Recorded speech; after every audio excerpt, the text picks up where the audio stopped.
મિત્રો સીસી 2024 ની પરીક્ષામાં પૂછાયેલો ડિસ્કાઉન્ટ પ્રકરણનો એક બહુ સરસ પ્રશ્ન શું છે કે શીતલ 35% ડિસ્કાઉન્ટ અથવા 25% અને 10% બે ક્રમિક ડિસ્કાઉન્ટ વચ્ચે નક્કી કરી શકી ન હતી. આ બંને ડિસ્કાઉન્ટ અને 10,000 ની ખરીદી પર આપવામાં આવે છે, તો બંને ડિસ્કાઉન્ટ વચ્ચે કેટલો તફાવત હશે?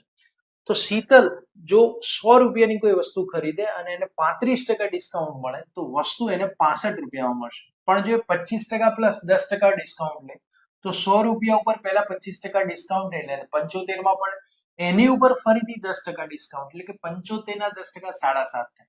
તો 75 માંથી 7.5 જાય તો એને 67.5 રૂપિયામાં પડે. હવે જો 100 રૂપિયાની વસ્તુ હોય તો એને એક વખત 65 માં અને બીજી વખત 67.5 માં, એટલે કે 2.5% ફરક પડે. ટકા હંમેશા 100 હોય તો 2.5% ફરક પડે.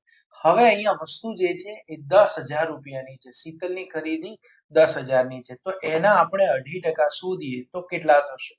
તો આ 0 કેન્સલ થઈ જશે. 100 ગુણ્યા 2.5 એટલે કે 250 રૂપિયા થશે.